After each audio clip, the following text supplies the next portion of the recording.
Bonjour, je m'appelle Jean-Loup Fourquet. Voilà, on est aux Rencontres de l'Esprit Critique. Je suis journaliste indépendant et vulgarisateur, vidéaste. Et j'ai écrit ce livre notamment qui s'appelle La dictature des algorithmes et qui est en gros sur le même sujet que je vais traiter aujourd'hui. Voilà. Donc si vous avez envie d'en savoir plus, n'hésitez pas à aller voir la version écrite. Commençons par juste la base, c'est que y a beaucoup de gens, et j'en ai fait partie très longtemps, qui ont encore la sensation que la porte d'entrée du web, c'est lemonde.fr. On vient encore dans un monde où on se dit que les gens, pour se renseigner, nous, on va sur lemonde.fr ou n'importe quel média et on se dit « Ah là là, je vais me renseigner aujourd'hui ». Non, c'est pas du tout comme ça que ça se passe aujourd'hui. Aujourd'hui, il y a vraiment des mécanismes qu'on va nommer pour aujourd'hui des IA de recommandation qui se chargent de concocter votre diète informationnelle. Quelle que soit la plateforme sur laquelle vous aimez aller, il y a un mécanisme qui a été entraîné pour générer le plus d'engagement possible, qui va vous concocter ce qui est le plus à même de vous faire rester sur la plateforme. Donc là, vraiment, ça c'est vraiment quelque chose à retenir, c'est la porte d'entrée du web aujourd'hui, c'est des IA de recommandation. Ok ? Alors, je commence toujours par ces mêmes petites devinettes. Alors, ça va me saouler si à chaque fois il parle de toute façon. Alors, il y a des gens sûrement qui m'ont déjà entendu dire ce chiffre, mais je le rappelle. Combien de temps l'humanité passe chaque jour sur YouTube? Trop, ok. Alors, l'humanité tout entière, donc dans son ensemble, si on ajoute toutes les 3-4 heures par personne, c'est 1 milliard. On regarde 1 milliard d'heures YouTube par jour. Collectivement. Ouais, ça fait 20 minutes par usager en gros. Et ça, c'est les seuls chiffres qu'on a qui datent de 2018 parce que depuis qu'ils ont fait le bad buzz avec la première fois qu'ils ont sorti le chiffre, ils le disent plus. Parce qu'on s'est bien rendu compte qu'un milliard d'heures, ça craignait un peu. Et sur ce milliard d'heures, il y en a 70% qui sont issus de l'IA de recommandation de YouTube. Donc en fait, l'IA de recommandation de YouTube a choisi ce que l'humanité regarde 70%, 700 millions d'heures par jour. Donc vous, là, on fait le rec et tout, on essaie de faire des choses un peu sérieuses, tatati tatata. Si l'IA de recommandation de YouTube a décidé de nous rendre massivement climato-sceptiques, on pourra toujours ramer pour faire quelque chose contre le changement climatique. C'est ça, le pouvoir de l'IA de recommandation de YouTube. Donc bon, je vais même pas sur les autres, vous imaginez bien que c'est peu ou prou la même chose. Juste un truc qu'on dit souvent, qui est une image qu'on a trouvée pour le livre, parce que quand même on s'est dit 1 milliard d'heures, personne ne sait ce que ça fait, vu que personne va vivre 1 milliard d'heures. On a comparé, c'est le temps d'enseignement de 25 000 professeurs sur toute leur carrière. Donc tous les jours, l'IA de recommandation de YouTube choisit l'équivalent de 25 000 professeurs pendant toute leur carrière. Donc c'est ça, vraiment, un truc sur lequel j'aime beaucoup insister, c'est ça la puissance. Et alors, forcément, les IA de recommandation, elles sont optimisées pour essayer de susciter le plus d'engagement possible. Et ça fait longtemps qu'on sait que un des effets de bord de cette optimisation, c'est une étude qui est sortie maintenant il y a 10 ans et qui montre que la recette qui marche le mieux, c'est susciter la colère, etc. Vous avez déjà entendu ça. C'est un truc qui a 10 ans. Et qui montre juste que si vous voulez susciter de l'engagement, il y a des stratégies, et la colère est l'une d'entre elles. Alors, j'aimerais préciser, parce que là, dans ces cas-là, les gens ils disent « Ah oui, mais il y a les méchants gens chez YouTube qui programment pour recommander de la colère. » Non. Il faut bien comprendre, c'est pas comme ça que ça marche. C'est un effet de bord. L'effet de bord, ça veut dire que, en gros, personne programme rien pour essayer de générer de la colère. On essaie d'entraîner un algorithme pour susciter le plus d'engagement et a posteriori, on se rend compte qu'il s'avérait que la colère, ça marche hyper bien. Un exemple pour bien comprendre que y a pas besoin d'un ingénieur ou d'une ingénieure qui programme et qui étiquette la colère, c'est cet article qui, en gros, c'est une histoire horrible. Je vais avoir plein d'histoires horribles aujourd'hui. C'est pas de ma faute. C'est les big tech. Mais en gros, il y a une dame qui a filmé son enfant en train de barboter dans la piscine, une petite fille de 10 ans, ok. Elle la met sur YouTube pour que la famille, pour partager la vidéo. Au bout d'une semaine, elle a 5000 vues, sachant que pour être sur YouTube, 5000 vues, c'est énorme. Je suis jaloux de cette amplification qu'elle a eue. Et au bout de 3 semaines, 300 000 vues. La mère commence à se dire, la famille est nombreuse. Elle téléphone à Google, elle dit, ah, qu'est-ce qui se passe, nanana. Et en fait, l'algorithme l'IA de recommandation a juste trouvé et fait du pattern recognition, vraiment l'IA, elle arrive à analyser les récurrences dans les comportements et dans la manière dont les gens naviguent. Et en fait, elle a redécouvert un groupe qu'on pourrait a posteriori nommer comme gens à tendance sacrément pédophile, et du contenu qu'on pourrait renommer nous, contenu innocent pour la plupart des gens et qui pourrait générer du clic et de l'engagement chez les gens qui ont cette tendance. Il n'y a pas eu besoin d'un ingénieur quiconque qui ait dit on va programmer ça pour que ça.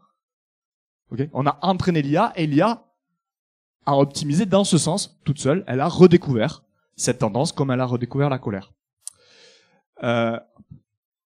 Alors, du coup, un des gros effets de bord, je vais un peu m'étendre, mais pas trop, parce que je voudrais arriver à des, entre guillemets, des pistes de ce qu'il faudrait qu'on fasse assez vite, mais une des conséquences de ça, c'est que les réseaux sociaux sont antisociaux.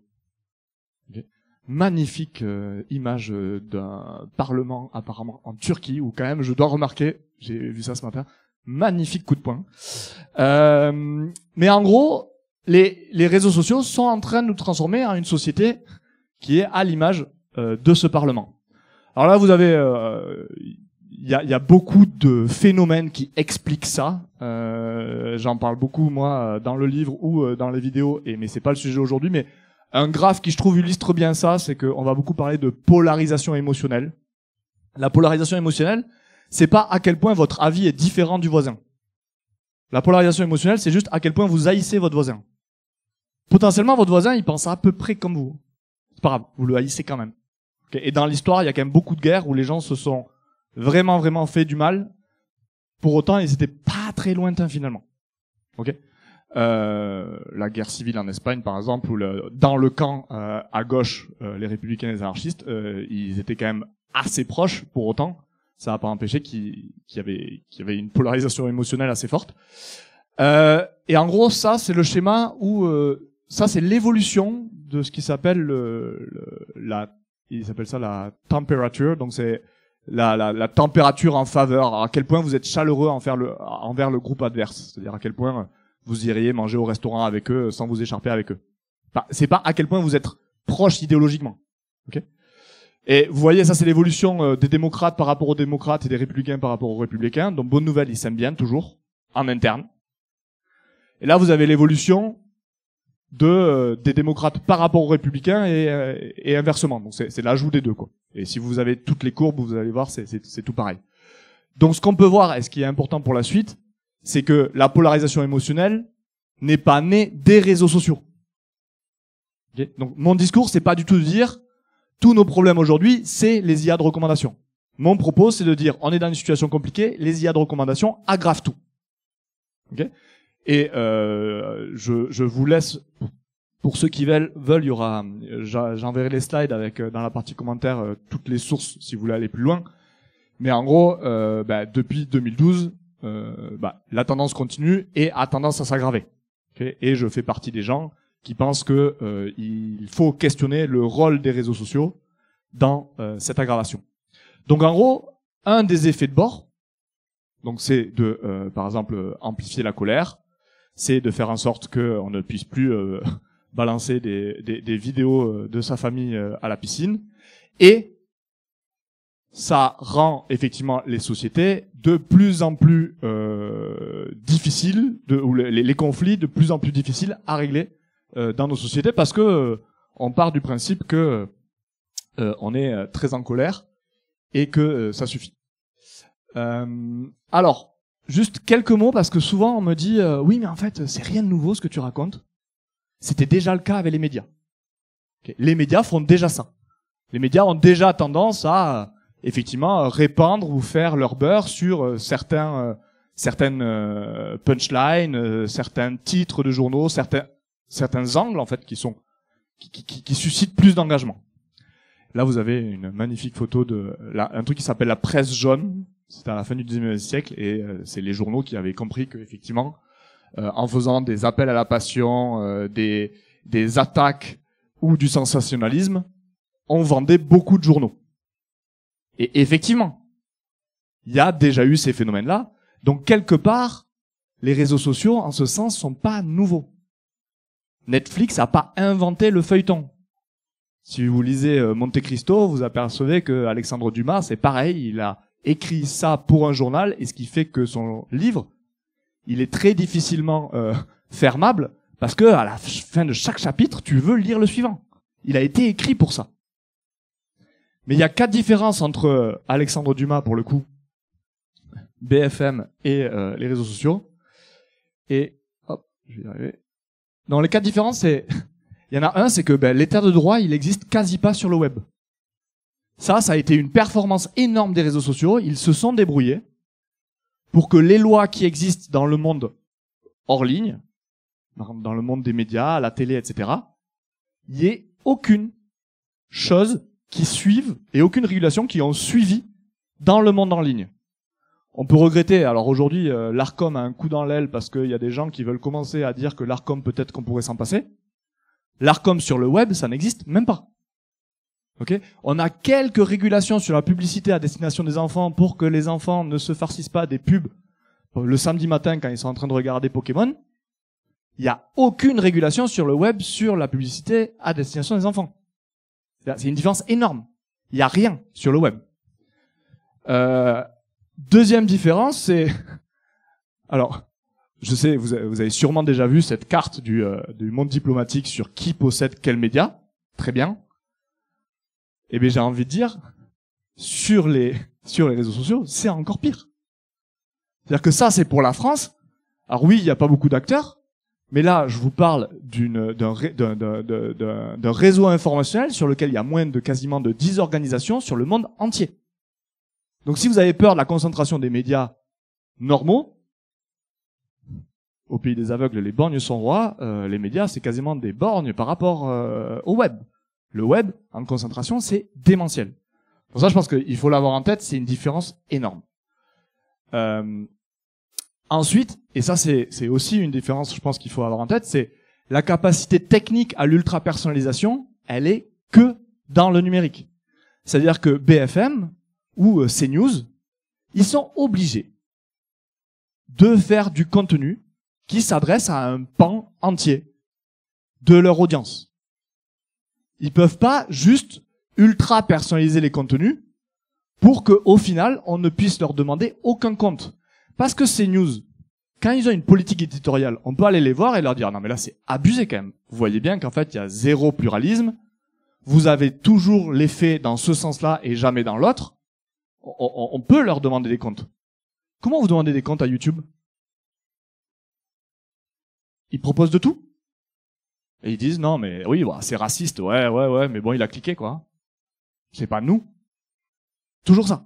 C'est vraiment, il y a une difficulté à rendre des comptes parce que il y a une politique éditoriale qui est individuelle. Donc comment demander des comptes à YouTube qui a 3 milliards de politiques éditoriales différentes? Et ça fait une différence politique et technique qui est vraiment différente. Et après, et d'ailleurs ça me fait rebondir sur une conversation que j'avais juste avant, c'est qu'ils ont un pouvoir et une capacité à semer du doute quant à est-ce que c'est vraiment eux, est-ce que ça cause vraiment ça, qui est exceptionnel.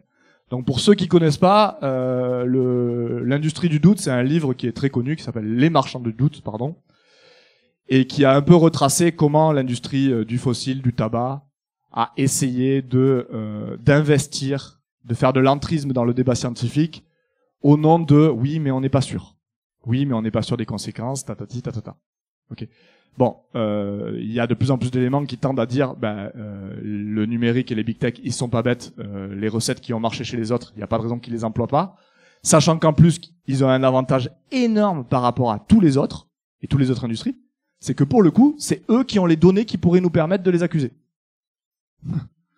Les mecs, ils sont pas cons, ils les donnent pas. Donc moi, à chaque fois que quelqu'un me dit, oui, mais on sait pas si Musk, il a vraiment trafiqué l'algorithme. Je dis, c'est vrai. Parce que la seule manière qu'on pourrait avoir d'être certain qu'il a trafiqué l'algorithme, c'est s'il donnait les données. T'inquiète pas. Et à chaque fois, alors, il y a des lanceurs et des lanceuses d'alerte. Alors, pour Meta, il y a une grosse lanceuse d'alerte qui s'appelle Frances Haugen, qui dit à quel point ils sont au courant. Et après, ils vont dire oui, mais en fait, elle a pas les papiers. Bah oui, elle a pas les papiers, elle est pas partie avec tous. Et puis, s'il y a des papiers, ils vont dire oui, mais c'est pas des vrais papiers. Ils vont faire une explication de leurs propres papiers. Alors ça, c'est énorme pour les Facebook Files. Ils ont fait une explication de leurs propres papiers en disant oui, mais nos papiers, ils sont pas très sérieux. Je fais, ah, on va pas y arriver. Vous donnez pas les données, quand on sort des papiers, c'est pas assez sérieux. Enfin, il y a vraiment un truc où ils arrivent de manière assez forte. Et moi, je le vois il y a pas mal de gens qui se laissent avoir, à semer le doute. Et un exemple de ça, donc j'ai fait Yann Lequin sur Google News. Et là, vous voyez, alors, on n'investit pas assez. Yann Lequin, un des pères de l'IA, eh oui, médaille, prix Turing, je sais plus quelle année, reproche à l'Europe d'avoir peur du risque. Ah, c'est monumental. Qui est Yann Lequin?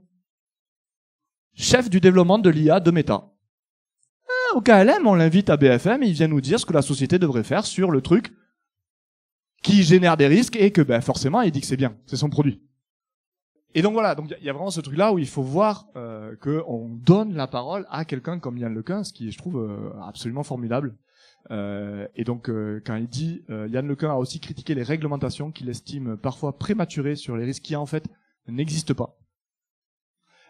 Yann Lequin a eu une phrase exceptionnelle dans une interview. Il a dit « Amplifier l'intelligence humaine grâce à l'intelligence artificielle, ça ne peut avoir que des conséquences positives. » Vous vérifiez, hein, c'est interview RTS il y a 3 mois.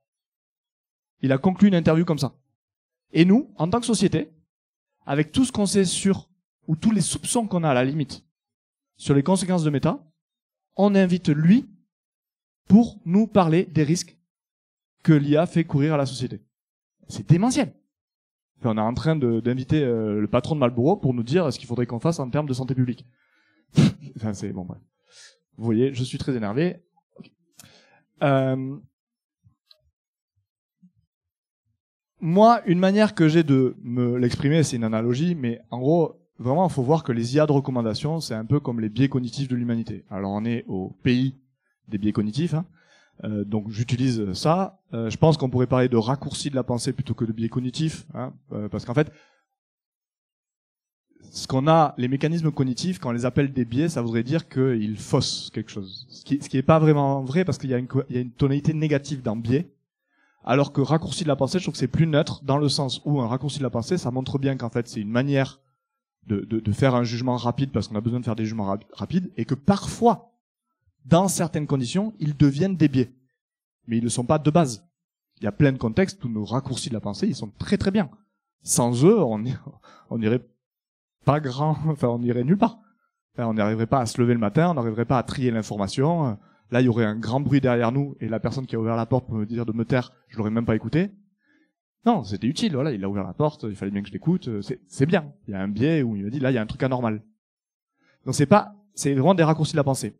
Et en fait, ces raccourcis de la pensée, ils sont là pour nous permettre de trier parmi toute l'information. Il y a trop d'informations autour de nous, il faut qu'on fasse des raccourcis parce qu'il faut qu'on agisse à temps restreint.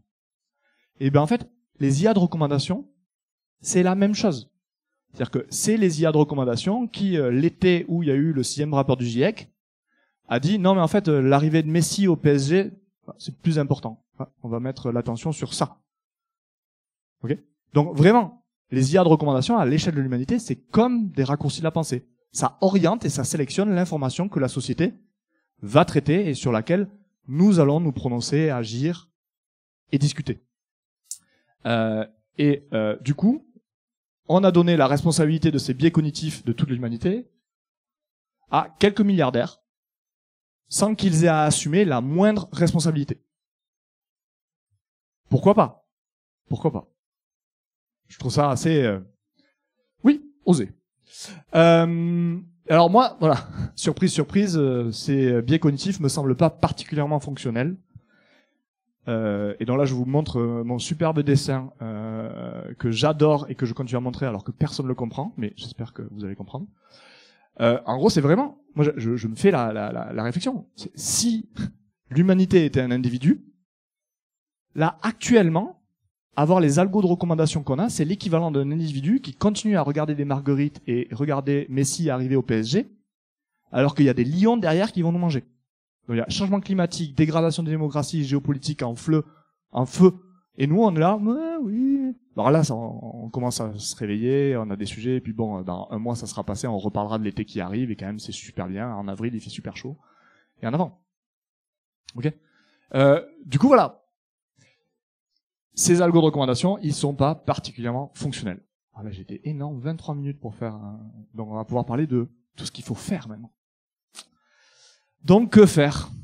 Que faire pour reprogrammer ces biais cognitifs de l'humanité dans un sens qui, potentiellement, peut nous permettre de pas brûler dans le changement climatique et dans la guerre éternelle.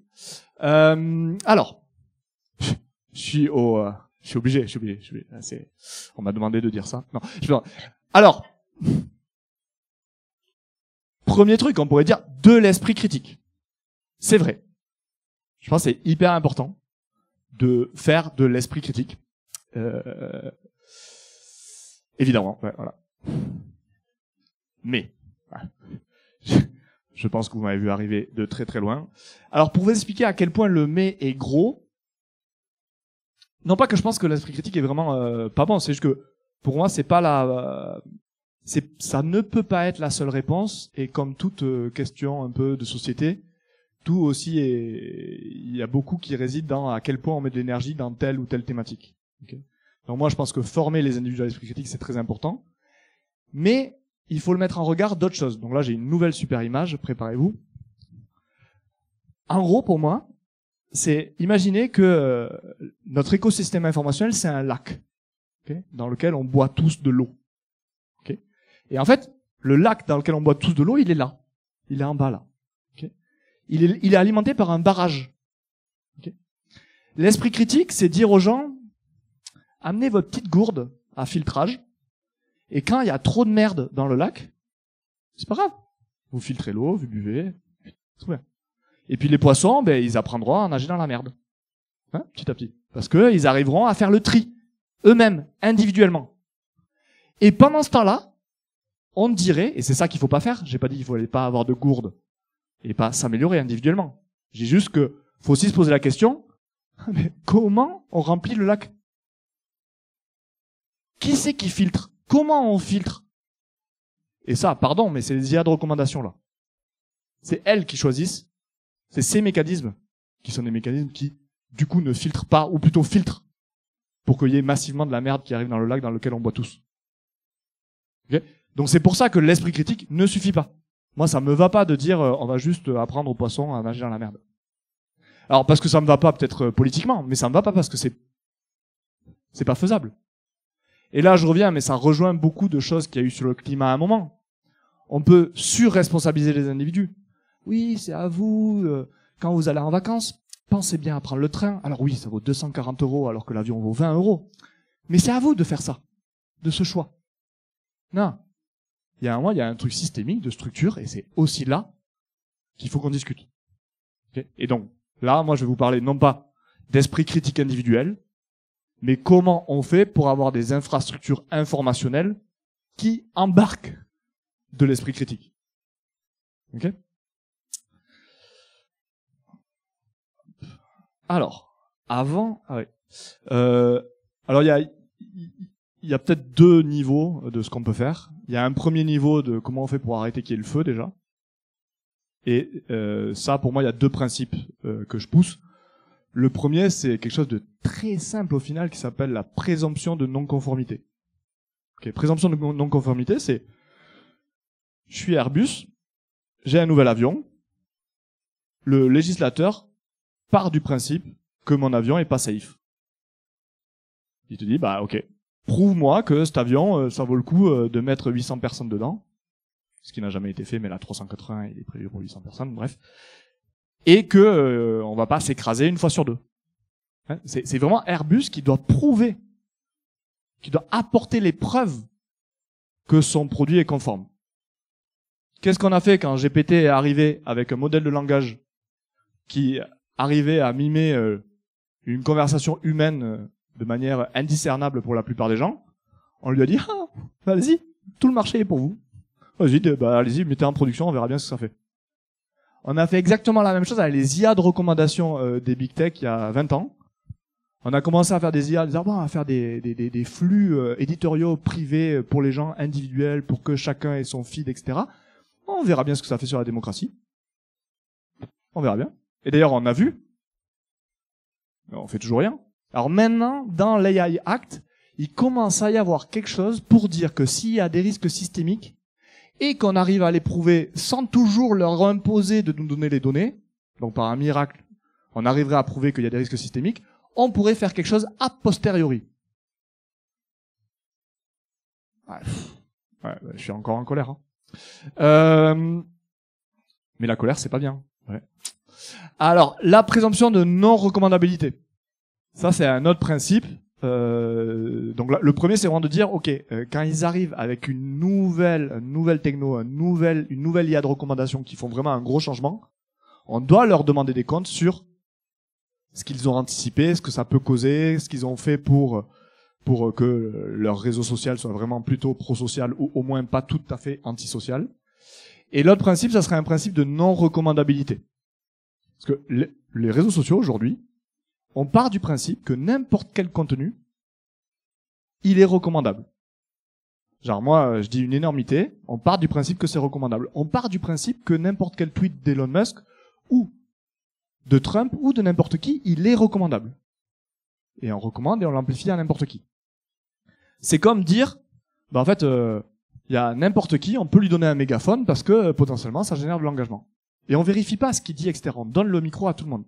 Le principe de non-recommandabilité, ça serait de dire, au-delà d'un certain seuil d'impression, okay, quand l'IA de recommandation l'a déjà imprimé dans, mettons, 1 million de feeds. Juste, l'IA de recommandation, elle l'a imprimé 1 million de fois. Est-ce que là, on pourrait pas dire, ok, au bout d'1 million, peut-être que ça engage un peu la responsabilité de la plateforme. C'est pas dramatique comme changement. Ça veut dire qu'en fait, Michel, qui a 3 abonnés et qui dit n'importe quoi sur Twitter, ça va, il parle, on s'en fout. 3 abonnés, on s'en fout. Moi, j'ai pas beaucoup d'abonnés, on s'en fout. Par contre, même si j'ai pas d'abonnés, parce que ça arrive, mon tweet, parce que, pour une raison X ou Y, il perce et il est imprimé 1 million de fois, là, on va dire, non pas pour entraver ma liberté d'expression, mais pour entraver le droit que s'arrogent les grandes plateformes à amplifier n'importe quel message sans en payer les conséquences. Et ça, c'est vraiment un truc que je nous encourage à dire, c'est que, alors en anglais ça donne ça, c'est la liberté d'expression, ça n'est pas la liberté de diffusion, et surtout, ne pas croire Zuckerberg quand il dit plus de liberté d'expression, parce qu'en fait, quand Elon Musk et Zuckerberg parlent de liberté d'expression, en fait, ils veulent pas dire liberté d'expression. Ce qu'ils veulent dire, c'est laissez-nous le droit d'amplifier n'importe quelle nouvelle sans en payer les conséquences. C'est ça qu'ils veulent dire. Parce que la liberté de Michel, ils s'en fichent. C'est vraiment pas leur sujet. Et donc du coup, moi, la formulation qui va bien, c'est la liberté d'expression des individus n'implique pas de laisser une carte blanche d'amplification au Big Tech. On peut avoir l'un sans l'autre.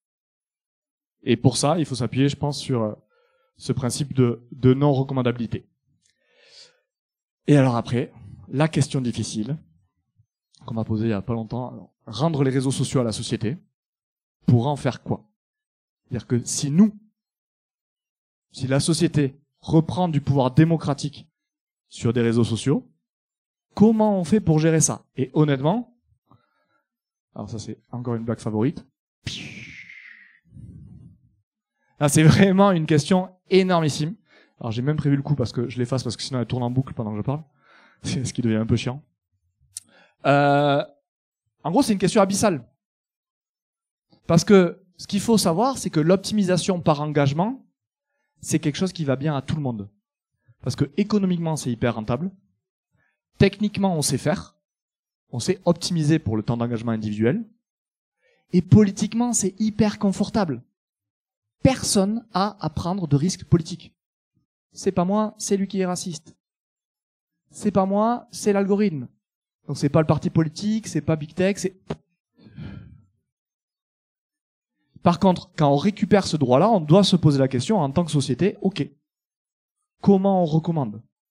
Qu'est-ce que je choisis d'amplifier en tant que société? Parce que moi, je vais vouloir recommander, je sais pas, du contenu sur le changement climatique. D'autres plutôt sur la décarbonation, parce qu'en fait le climat, mais c'est plutôt la décarbonation. Et puis d'autres sur d'autres luttes. Et puis d'autres sur des choses qui sont carrément opposées. Qui choisit? Comment on choisit? Et c'est vraiment une question qui est touffue. Et il y a un papier qui est sorti là il y a pas longtemps qui s'appelle Pro Social Media. Pour les gens qui sont très attentifs, ils verront que le dernier nom là, c'est Audrey Tang. Et Audrey Tang, c'est la ministre du numérique de Taïwan. Taïwan qui est peut-être ce qui se fait de mieux en termes de numérique pro-social et pro-démocratie, et je vais en reparler après. Et notamment, l'introduction du papier est vraiment pas mal parce que le premier truc auquel on réfléchit quand on réfléchit à ces questions, notre première peur, c'est le top-down content moderation. Alors, je vous traduis en français, ça veut dire on revient à l'ORTF. C'est ça. En gros, oui, une solution à cette sorte de chaos décentralisé, ça serait un ministère de l'information qui décide que. Hein. Et ça, effectivement, pas chaud. Pas chaud. Donc, entre le risque de donner tous les pouvoirs à Elon Musk pour qu'il fasse ce qu'il veut avec l'écosystème informationnel dont dépend notre action politique, ce qui est le cas aujourd'hui, et refiler ça à un ministère de l'Information qui pourrait du coup s'arroger des droits autoritaires à tout moment. Voilà, il y a vraiment cette tension qu'il nous faut résoudre. Alors du coup, alors là, j'entre dans. Oui, bon, voilà. Alors, ce que je vais faire maintenant, c'est que je vais un peu parler de deux plateformes, ok. Et donc je vais juste brièvement les décrire, et je vais décrire en quoi elles sont différentes de ce qui se fait pour l'instant. Donc vous avez une première plateforme, du coup ça c'est une plateforme qui a été beaucoup utilisée à Taïwan, ça s'appelle mauvais nom, Police. C'est pour ça qu'on va le prononcer pol.is, voilà. Et en gros c'est une plateforme qui est un peu l'opposé d'un réseau social ou d'un réseau antisocial pour le coup. Dans le sens où le but du jeu, c'est essayer de cartographier les opinions de tout le monde et d'arriver à trouver donc les groupes qui composent, qui répondent à cette question, les différents groupes d'opinion, et s'il y a à chaque fois des suggestions ou des opinions qui sont intergroupes, qui font en fait la connexion entre les différentes personnes. Donc imaginez, vous avez une consultation où vous demandez est-ce qu'il faut réguler ou pas réguler. Vous allez avoir les keynésiens qui veulent réguler, les libertariens qui veulent absolument rien faire. Donc là, vous allez avoir, ok, les gens ils pensent ça, donc vous avez une confirmation ou des nouvelles informations sur le sujet. Et vous allez avoir surtout les sujets potentiellement où il va y avoir des consensus radicaux, où les gens voudront tous faire une chose. Okay, c'est-à-dire que parmi tous les trucs qui opposent les gens, vous allez aussi avoir des choses qui potentiellement nous permettent d'avancer. Bon, bref, ça a cette tête-là. Donc là, vous avez une question. Après, vous avez les propositions. Donc là, vous dites je suis d'accord, pas d'accord. Et là, ce qui est drôle, c'est que si vous voulez, vous pouvez rajouter des choses. Okay, et si vous rajoutez quelque chose là, ce qui se passe, c'est que vous n'êtes pas en train de répondre à lui en disant ah là, tu dis que de la merde. Ce que tu fais, c'est que tu proposes une proposition qui va être après soumise au vote. Okay, donc les gens vont se positionner sur ça. Okay.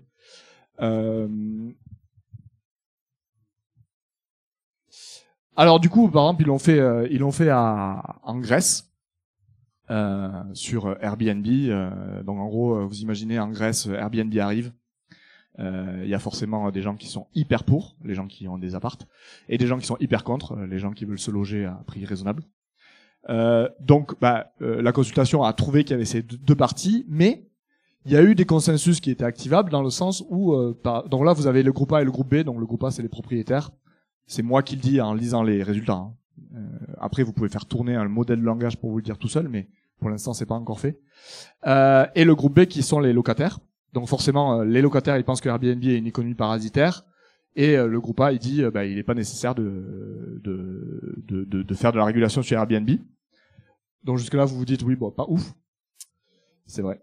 Pas ouf. Alors là, je suis parti sur un truc compliqué. Ouais. Mais non, mais en fait, ce qui est bien, c'est que on se rend compte que les deux groupes sont d'accord pour dire qu'il est important que l'État fournisse des logements aux enseignants, médecins dans leur zone de placement avec leur propre infrastructure. Donc, il faut que l'État mette à disposition des logements pour les métiers en tension. Et notamment, c'est encore plus nécessaire pour les îles qui manquent d'enseignement, etc. Donc ça veut juste dire que la plateforme, elle a juste trouvé, ou pas trouvé, mais elle a mis en lumière le fait qu'il y avait des choses sur lesquelles ces deux groupes qui sont aussi opposés sont quand même d'accord. Alors là, forcément, il y a beaucoup de gens qui disent oui, mais c'est super bien le dissensus, il faut... Oui, c'est comme le poison, tout est question de dose. Aujourd'hui, on est dans une société où on se dit que en ne mettant en avant que le dissensus, on va parvenir à avancer. Ce que font ces plateformes, ou ce que essaient de se mettre ces plateformes, c'est remettre en question ce dogme de 100% de dissensus, c'est vraiment génial, pour essayer de voir est-ce qu'il n'y a pas un autre équilibre à trouver où on met en avant les dissensus et aussi les choses qui peuvent nous permettre d'avancer. Donc vraiment, c'est essayer de trouver un spot un peu plus sweet que celui qui est décidé par des milliardaires. Et après, vous avez ces magnifiques trucs qui arrivent. Le problème n'est pas Airbnb, mais les roulettes des valises qu'il faudrait bannir parce qu'elles réveillent tout le quartier en pleine nuit. Et là, vous remarquez que les propriétaires et les locataires sont tout à fait d'accord. Ce qui est quand même absolument génial. Alors, une autre plateforme qui fait des choses un peu différentes, mais en gros, c'est Tournesol. Donc, en gros, Tournesol, c'est le fait de se dire, si moi, je dois pas choisir quel contenu on va recommander massivement, si vous n'êtes pas à même de le faire non plus, parce que quelque part, c'est très subjectif, est-ce qu'on peut pas faire une plateforme qui crée de l'intersubjectivité, comme diraient certains, mais en gros, pour faire en sorte que on élise le contenu qui devrait être massivement recommandé. Ok. Donc là, sur la plateforme Tournesol, vous allez avoir 2 vidéos. Donc entre Chine, tromperie, l'IA des réseaux sociaux et la précarité énergétique, par et tout le monde s'en fout. Si je me cantonne à la rigueur scientifique, je sais pas ce que fait eux, mais j'irai directement là de toute manière. Non, pardon. Non, parce que dernièrement les vidéos j'ai trouvé un peu légères, de tout le monde s'en fout. Mais bon, ça c'est mon avis. Et vous allez en avoir un autre. C'est ça qui est bien. Tout le monde a son avis. Et le but du jeu, c'est de faire émerger quelque chose qui est consensuellement reconnu d'intéressant, ou en tout cas qui devrait être recommandé massivement, grâce à ça. Donc là, vous avez un curseur, etc. Et du coup, après, vous allez avoir une liste de des vidéos. Alors là, attention, c'est une liste de vidéos qui sont faites par la communauté Tournesol. Donc vous avez des geeks de gauche, donc c'est pas du tout très divers. Mais c'est une plateforme de recherche-action, donc le but c'est d'essayer de voir comment on pourrait faire en tant que société. Et de toute manière, ça peut aussi être intéressant. Par exemple, vous pourriez avoir un Tournesol juste sur les gens du REC, et juste les gens disent c'est quoi les interventions qui ont été les plus intéressantes du REC. Ça veut pas dire que c'est vrai de manière générale, mais juste ça permet de hiérarchiser, de dire là les gens ont trouvé que ça il fallait plus recommander parce que selon leur subjectivité c'était plus important. Mais ça crée une subjectivité en commun. Voilà, intersubjectivité du coup. Alors, ce à quoi le PDG de TikTok, taquin, et qui a été allègrement invité par une conférence TED pour aller être diffusé à 3 500 000 personnes pendant 40 minutes. Donc je sais pas comment ça s'est passé ça, mais bon, bref. Et le PDG de TikTok, qui a l'air très sympa d'ailleurs, ils l'ont pas choisi pour rien. Lui, il dit tout simplement, alors quand vous votez une vidéo, en fait, vous votez des vidéos avec le pouce élevé ou quand vous swipez. En fait, lui dit, c'est une démocratie. Il sous-entend que c'est une démocratie. Ils disent qu'on vote quand on regarde des vidéos sur TikTok. Et ça, c'est un point hyper intéressant, parce que c'est vrai. Qu'est-ce qu'on fait de plus? Qu'est-ce qu'on fait de différent à Tournesol? Parce que c'est vrai, on vote quand on swipe. Et là, j'aimerais faire un peu le même exercice, parce que j'aime bien récupérer des slides, que tout à l'heure, c'est qu'en fait, il y a 4 grosses différences entre les réseaux sociaux un réseau social antisocial et un réseau social pro-social, voire démocratique avec des guillemets, parce que c'est pas binaire. Et du coup, j'aimerais juste vous dire, c'est quoi ces 4 piliers d'un réseau pro-social auxquels on devrait penser quand on fait une plateforme comme Tournesol, comme Police, ou comme Decidim, par exemple. Decidim, qui est une plateforme qui a été créée et qui est maintenue par la mairie de Barcelone pour faire justement de la démocratie participative à Barcelone, et qui est un outil qui est utilisé aussi ailleurs. Donc ces trois outils, Tournesol, Police et Decidim, bah, ils sont transparents. Parce que c'est une grosse différence. C'est que TikTok, c'est pas une démocratie. Vous savez pas comment votre vote va être pris en compte. Vous savez que il y a une lecture de ce que vous faites. Mais c'est comme si vous mettiez un bulletin de vote dans une urne et que vous avez aucune idée de comment va être comptabilisé, par quel moyen, par qui, en le découpant pas, votre bulletin de vote. C'est pas une démocratie. Si tu sais pas exactement les processus qui vont aboutir après à l'élection. Donc ça, c'est le premier truc, c'est que un vrai réseau social pro-démocratie ou pro-social, il doit avoir des processus et des IA de recommandation qui sont transparentes. Okay. Ensuite, autre grosse différence, c'est il faut qu'il encourage la réflexion. Et là, je fais une petite parenthèse de qu'est-ce qui a fait le succès de TikTok. Alors, le swipe. Donc ça, c'est un truc. Après, les vidéos immersives. Et ce qui est moins connu, c'est que ce qui a vraiment fait le succès de TikTok, c'est qu'ils ont découvert ce truc-là. For you following. Ok? En fait, TikTok, c'est les premiers à avoir assumé quelque chose d'horrible, qui est que, entre ce qu'on dit qu'on veut regarder et ce qu'on veut, et ce qu'on regarde vraiment, il y a une différence monumentale. On dit tous qu'on veut regarder Arte et de la physique quantique, et on finit tous par regarder pas de la physique quantique et pas Arte. Ok? Sondage d'il y a 10 ans, chaîne préférée des Français Arte, par Dodima, 1%. Ok? TikTok a capté ça. Parce que avant, dans les autres réseaux sociaux, les réseaux sociaux prenaient en compte vos abonnements. Genre, ah ouais, tu t'es abonné à Science Étonnante, ah ouais, vraiment, on va te servir du Science Étonnante. Et tu te retrouves maintenant avec des concours de baf, parce qu'en fait, tu joueras jamais Science Étonnante parce qu'il a fait une interview qui dure 1 heure avec je sais pas qui, et que quand même un concours de baf de 30 secondes, c'est quand même beaucoup plus drôle. Ok? Et bien TikTok assume ça et ne tient plus compte dans son fil for you de ce que vous avez déclaré aimer. Ce que vous avez déclaré aimer se retrouve dans following où vous n'allez jamais. Ok? Et ça, c'est pareil sur tous les réseaux sociaux aujourd'hui. Tous, ils ont cette stratégie parce qu'ils savent que attentionnellement, en termes d'engagement, c'est beaucoup plus efficace. Ben du coup, si on veut faire donc le for you de TikTok, c'est littéralement un for you instinctif. Donc c'est le for you qui chez moi veut manger des dragibus tout le temps. Voilà. Je suis désolé, j'adore les dragibus.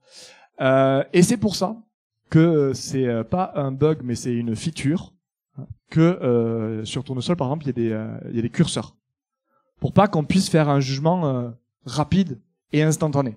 Et d'ailleurs, on remarque parce qu'on a aussi d'autres critères, des critères secondaires. Vous pouvez dire, ok, bah ça c'est la meilleure vidéo, c'est-à-dire que le tournesol, ça c'est la vidéo que vous voudriez le plus recommander. Et les critères secondaires, c'est, ben, ok, je veux plus recommander celle-là, mais quand même, quand je prends le temps de regarder, je pense que celle-là, elle est quand même plus layman friendly. Layman friendly, ça veut juste dire, layman friendly est un terme pas layman friendly. Parce que layman friendly, ça veut dire que c'est compréhensible par tout le monde. Voilà. Vous voyez, c'est méta. Donc voilà, vous trouvez que celle-là, elle est quand même plus layman friendly que celle-là, et pourtant, vous voulez recommander celle-là. Okay. Et on s'est rendu compte que quand les gens répondent à plus de commentaires, de critères secondaires, ben ils ont pas les mêmes jugements ou le même genre de jugement que les gens qui jugent que le premier critère. Ce qui montre vraiment que quand on prend le temps, on fait appel à un autre système qui est celui qui veut rester sur Arte et progresser sur la physique quantique. Ah oui. Et c'est pour ça d'ailleurs que dans l'interface de, et ça c'est très drôle parce que dans l'interface de police, donc tout le monde vote, donc là c'est assez facile. Et par contre en bas, le but du jeu, c'est que vous répondiez pas avec votre système instinctif en disant ah mais Anonymous 92 là, il a dit que des trucs avec lesquels je suis pas d'accord et je vais lui montrer en 120 caractères qu'il est vraiment débile, mais plutôt de dire non mais vous si vous voulez participer à la conversation, proposez quelque chose de différent. Et en fait les réseaux sociaux ont tellement hacké notre psyché collective que maintenant moi quand je fais des consultations police, je me retrouve dans l'interface d'administration avec les propositions qui correspondent à ça, et où en fait je m'aperçois que les gens répondent en colère à ça, alors qu'en fait ça ne va jamais être affiché. Je ne sais pas à quel commentaire ils répondent, parce que la plateforme elle est pas faite pour ça. La plateforme elle est faite pour faire de nouvelles propositions. Mais je me retrouve là, qui est nous? Allez dire ça au capital risqueur qui finance ces solutions inapplicables. Je sais pas de quoi il parle. Mais en fait il est tellement dans le truc de classique, de je suis sur un réseau social, et là je suis vraiment pas d'accord, et il faut absolument que la Terre et le web entier le sachent. Mais c'est normal. C'est parce qu'en fait, on a été aussi structuré par ces plateformes à ce que ça soit notre réflexe. Et le but de ces plateformes, c'est aussi de déconstruire un peu ce réflexe-là qu'on a tous et toutes. Création d'un socle commun. Ça, c'est un truc alors, qui est très important et qui est vraiment pas évident. C'est que on est hyper habitué et quand même, il faut le dire, on est hyper content qu'on ait un feed et un fil d'actualité qui soit pour nous. Or, moi, je peux imaginer une dystopie où tout le monde a repris le contrôle avec sa partie éclairée sur sa diète informationnelle, et pourtant où on n'arrive pas à vivre ensemble. Parce qu'en fait, pour vivre ensemble, il faut une dose. Alors, toute la question va être sur la dose, mais il faut une dose de socle commun. Ok ? Et en fait, c'est un peu ça qu'on essaie de faire avec Tournesol, dans le sens où les recommandations et les notes, elles sont, entre guillemets, les mêmes. C'est pas parce que moi, j'adore Vlanx que les notes de Vlanx vont être plus grandes, ou alors parce que j'adore Hacking Social que les notes vont être plus grandes sur Hacking Social. Chacun a les mêmes notes. Tout le monde voit les mêmes notes et la même évaluation. Alors, elle est bonne, elle est pas bonne, mais au moins, c'est la même chose. Et c'est pareil sur Police. Sur Police, vous allez avoir ce truc-là où en fait, vous allez avoir des groupes différents. Donc là, c'est des groupes qui ont voté différemment sur plein de suggestions, A, B, C. Mais il y a une partie de l'interface où vous avez ce groupe Informed Consensus où tout le monde a la même vision et une vision partagée, commune, de ce qui fait consensus entre les groupes. Alors que dans un réseau social, littéralement, vous croyez que vous êtes sur une plateforme, mais vous n'êtes pas sur une plateforme. Vous êtes sur votre plateforme. Encore une fois, YouTube a 3 milliards de lignes éditoriales différentes. Alors, elles peuvent se regrouper, etc. Mais dans l'absolu, techniquement, il y en a 3 milliards différentes. Et c'est un petit peu difficile de créer du commun avec ça. Alors, à la limite, le seul truc qu'on est un peu comme ça sur une plateforme comme Twitter, c'est les tendances. C'est le soupçon de trucs où vous voyez ce qui se passe. Voilà. Mais je vais pas dire que c'est maigre, tellement ça l'est. Et dernier point, la robustesse. Alors, la robustesse, c'est juste pour dire, il faut aussi que ces interfaces-là, elles sont pas facilement piratables et détournables par des individus qui voudraient en profiter pour promouvoir leurs vidéos. Par exemple, si moi je me fais 10 comptes sur Tournesol, sachant que y a pas non plus beaucoup de gens qui comparent mes vidéos à tout hasard, et que je puisse pas me retrouver avec des notes de 70 juste parce que j'ai créé 10 comptes qui votent sur ma vidéo en disant ah c'est génial ce qu'il fait lui. Et ça c'est important parce que là on rigole, mais qu'est-ce qui s'est passé en Roumanie? Alors en Roumanie, ça j'ai trouvé ça en préparant, ça c'est monumental. Donc ça c'est dans l'élection roumaine de novembre 2024. Donc là, vous avez les sondages de toute la période préélectorale de donc tous les candidats. Il y a pas un truc qui vous fait marrer là quand même? C'est monumental. Ah. Donc ça c'est Georgescu. Ouais. Vous voyez sa ligne de sondage là? Alors ça c'est garanti sans trucage forcément. Non mais en fait ce qui s'est passé c'est que alors il y a une étude vous connaissez sûrement, il s'appelle Florent Lefebvre Flef sur Blue Sky. Il fait des cartographies et en fait ils ont fait une étude et ils ont juste vu que ce qui s'est passé c'est qu'il y a eu plein de bots qui ont laissé des commentaires pro Georgescu sous toutes les vidéos TikTok de tous les politiques de Roumanie. Et en fait ça permet d'exploiter une faille algorithmique du système de recommandation de TikTok, qui est qu'en fait, pour choisir la prochaine vidéo qui est présentée, on va aussi regarder la tonalité des commentaires sous la vidéo actuelle. Donc en fait, plus les commentaires sont pro un candidat, plus vous augmentez les chances que la prochaine vidéo soit ce candidat-là. Bah, du coup, ils ont mis des commentaires pro Georgescu avec des énormes bots tout le long. Et du coup, bah, Georgescu est devenu viral. Ça a été une des raisons, hein, parce qu'encore une fois, tout ça c'est multifactoriel. Ça a été une des raisons de ce magnifique décollage de Georgescu et du coup de l'annulation de l'élection. Et sur ça, si vous avez envie, après le REC, de continuer à carburer, vous pouvez aller voir ça. Donc ça, c'est les preuves à divulgation nulle de connaissances. En gros, quand on dit ça, ça veut dire que sur une plateforme, il faudrait qu'on ait l'identité de la personne. C'est-à-dire qu'on soit sûr que c'est bien, par exemple, un citoyen français qui est sur la plateforme. Et là, forcément, vous avez vos alarmes qui sonnent en disant non, j'ai pas super envie de donner mon identité à une plateforme sur laquelle je vais exprimer des opinions politiques.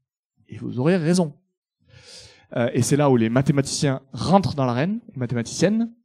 C'est que, en fait, il existe maintenant des choses où on peut prouver, c'est de la cryptographie, mais on peut prouver qu'on est par exemple un citoyen français et qu'on a un passeport français, sans jamais divulguer aucune information sur nous-mêmes. Alors, ça paraît magique. C'est des mathématiciennes. Et je suis en train d'essayer de comprendre. J'en suis au stade où je crois que j'ai compris, mais je peux surtout pas l'expliquer en 2 minutes.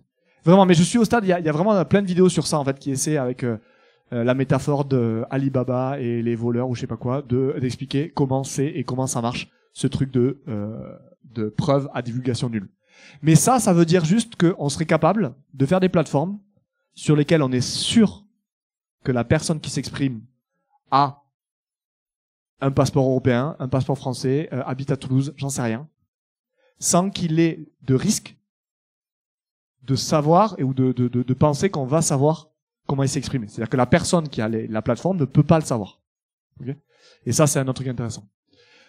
Et du coup, c'était le 4e, il faut faire des systèmes robustes qui soient pas exploitables comme ou détournables, comme TikTok l'a été pendant les élections roumaines.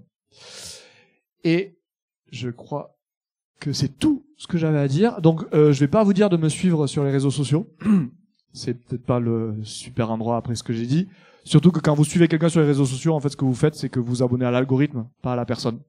Et du coup, vous allez vous retrouver à peu près avec le pire de ce que va produire la personne, vu que l'IA de recommandation va plutôt recommander ce qui va faire le buzz plutôt que ce qui est intéressant dans ce que la personne va poster sur la plateforme.